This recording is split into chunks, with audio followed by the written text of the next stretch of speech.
Houston, Texas on match day -1 before Canada and Morocco in the round of 16. It's fitting that they call that Space City because if Canada win tomorrow, they will certainly be launched into the outer space of the footballing universe because of what it would do for the sport in this country. Speaking of space, how about some stars? Gareth Wheeler, Amy Walsh joining the show today. We will also shortly join KJ from Houston.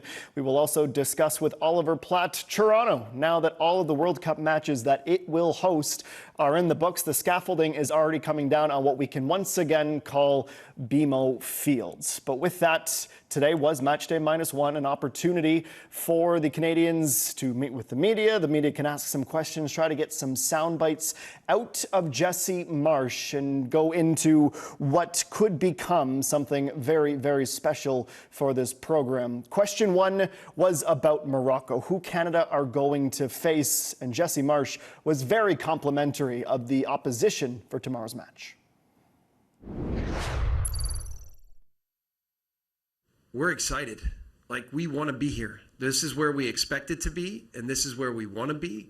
And we know that Morocco is going to challenge every single thing we do. And this is a team that has literally zero weaknesses.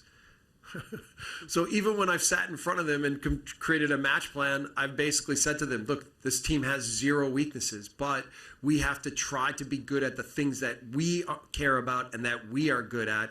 And we have to see if that can hold up against an opponent like this.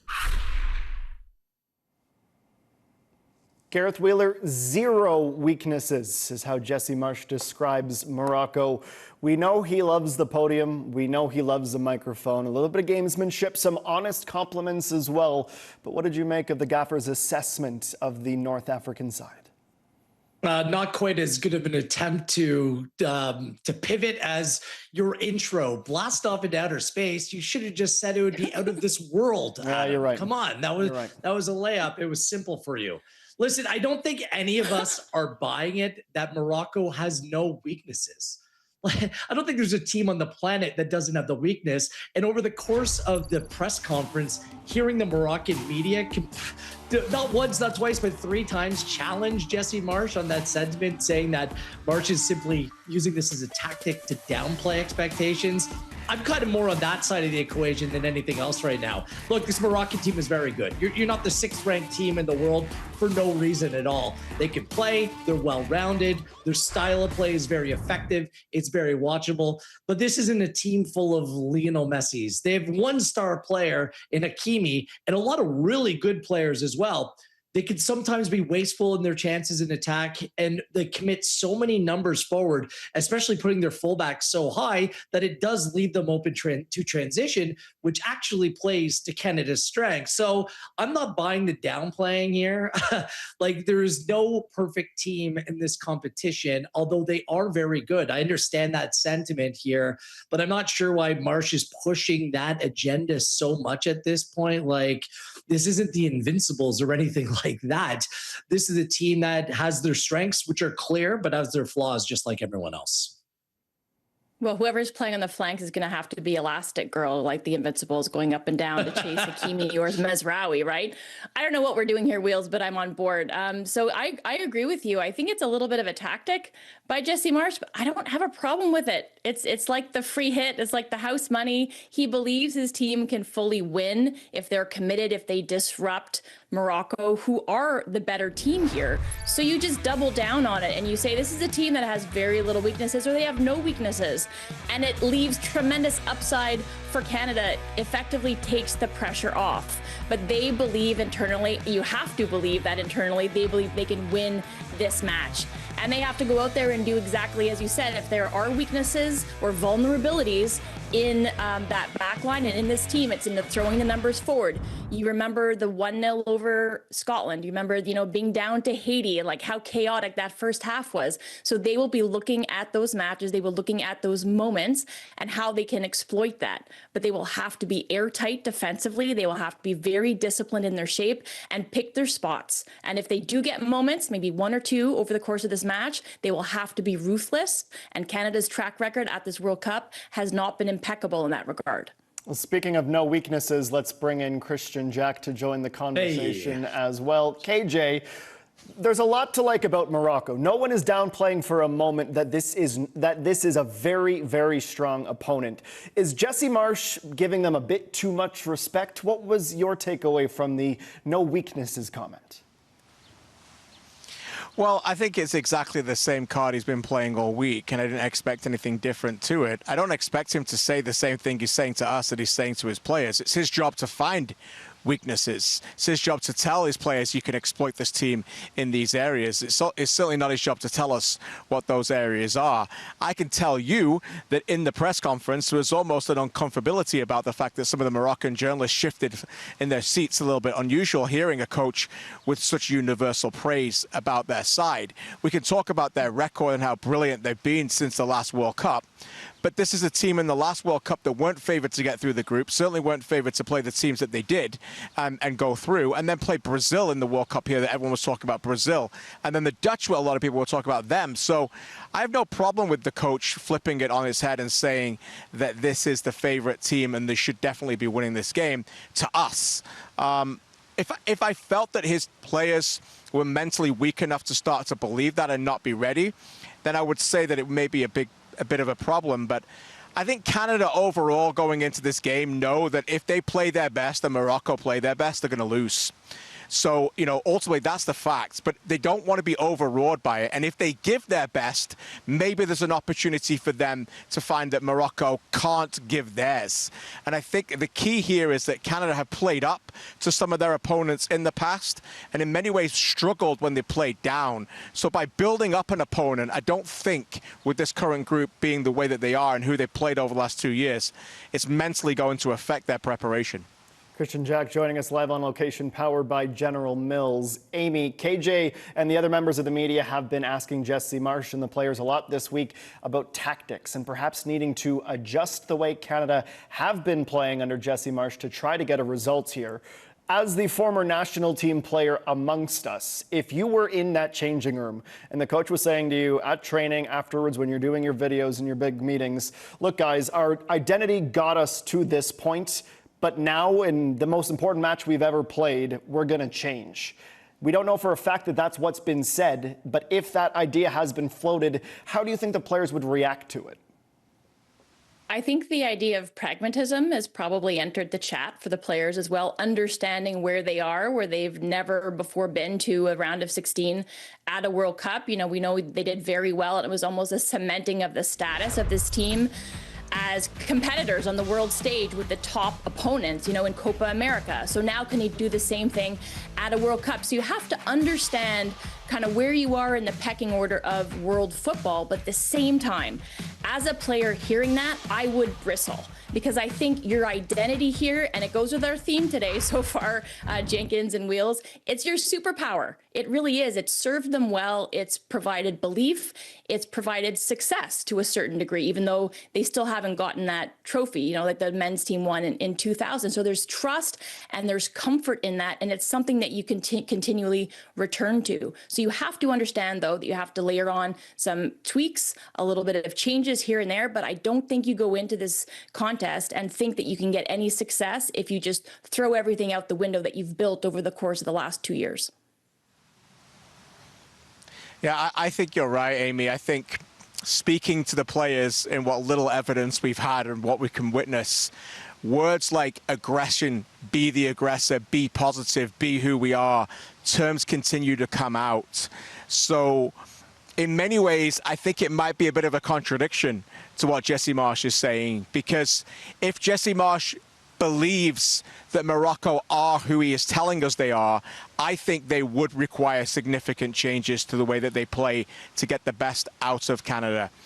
I believe, as a prediction, that I think Canada will go out there and play a similar system, because Jesse Marsch always plays a similar system, regardless of the opponent. I think he will think that I played front two against Argentina, I played a front two against Chile, I played a front two and won in the US, and I think that that is how he might go about this and approach this game, regardless of whether we think that's the right thing to do. And if he does that, then all the things that he's built up Morocco to be, there will be some chinks in the armor that he believes he can take advantage of by playing that front two.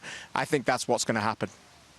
There's a theme in a lot of these games where Canada has had success against better nations. And many of these games that came away with a draw. We can include the Argentina, especially the second game at Copa America as well. The first game, they gave up a lot of shots, but they gave up a high percentage of possession in those games. The other team completes a lot of their passing, but shot totals are mitigated, like 6 against Colombia. If Wales, if you want to include that in the equation, playing away at Wales, there were 6. First time around against Argentina, there was 11. Same thing with France. These were games where their style of play did help them out, but none of the games have been at a magnitude of this and the desperation like this of a World Cup. And I think it's fine to keep your principles the same. And I think that these players are aware of the style of play that Jesse Marsch wants to see and how they can be effective. But if you don't help the team out by securing certain places across the park, across the field, just in terms of having numerical advantages or disadvantages, you're going to be leaving your players hanging out to dry. And I think these players are good enough to adapt. They're good enough to evolve. I think they're good enough to play in different ways. That's the one thing, like, I'm totally on board with Jesse Marsch, like, bigging up Morocco for a number of different reasons. But I think we as a public and we as the media should acknowledge that these Canadian players are really good and they're capable of rising to the challenge and being competitive in a game like this. And I just hate to see, based upon stubbornness, whether it's just keeping 2 players in the midfield and they're just completely overrun in that position, much like the Dutch were, that would bother me at the end of the day, because you need to make sure that the players have everything they need to go out into this battle and have the requisite ammunition to come away with the best fight possible. So I just would hate stubbornness to add to be part of the equation, although there is evidence to suggest that these players can play that way and still keep things tight. There is as well here a layer of familiarity. Canada having just played Qatar at the last, in Qatar, they had just played Morocco at the last World Cup. Alistair Johnston was asked how the team has grown and evolved since their last meeting. Look, this team, we're still a young team, but in terms of the experience that we have now of playing in big moments, you can see it. I mean, just for me personally, the calmness that I have going into this game is night and day compared to what it would have been in Qatar. And that's something that you can't trick yourself into doing. It's something that is only built by actually having true and honest, experiences in those moments. And that's something that I think that a lot of our core guys have. So KJ, when you think of some of the top opponents that Canada have played the past few years, the World Cup experience, Argentina, of course, Copa America, the Netherlands, France, etc. Have they learned lessons from those matches? Are they ready to once again test themselves against one of the best footballing nations in the world? Well, most importantly, I think they believe they are. And I think belief is a strong word. I think they have self-belief because of the way that they've gone about those games. And it comes down to a lot of different mentality things, right? It comes down to a lot of self-belief, but of course, it comes down to self-discipline and game management and understanding when you're rocking that you don't break. You bend, but you don't break. And I think they've learned that. Like Alistair Johnston went on to say in that press conference about he's preparing some of the players who are not aware of it, just how loud and ferocious the fan base of the Moroccan fan base here in Houston are going to be. He said you're not going to hear anything like you've ever heard before.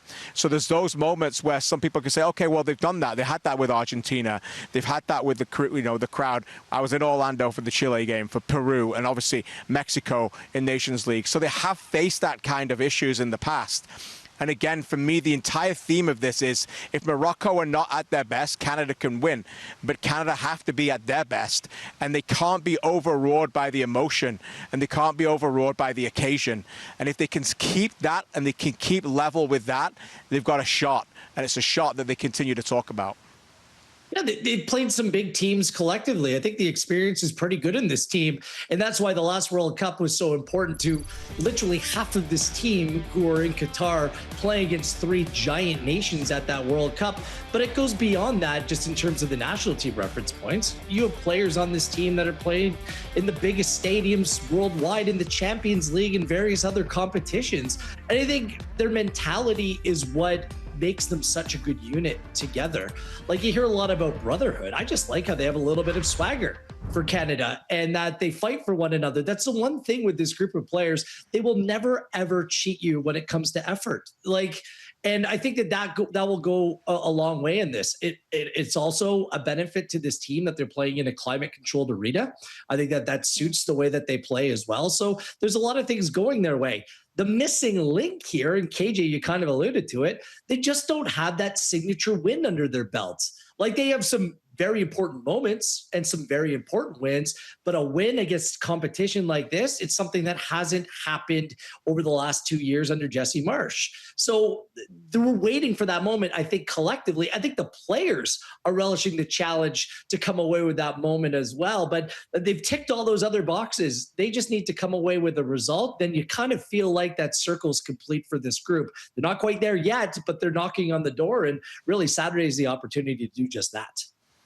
Yeah, and I don't think they're thinking we don't have a reference point versus a big team, because as a player, you look to past matches, whether it's club or country or your own individual performance, and that's what you're pulling from. So it's being in the big moments. It's about the composure and the understanding and the response required when you're in it, navigating them, meeting them, and elevating the play of everybody around you. And an important point, you guys, is that we have not seen this team put in a 90-minute comprehensive performance yet. So maybe this is the opponent, this is the occasion, this is the match that they've been waiting for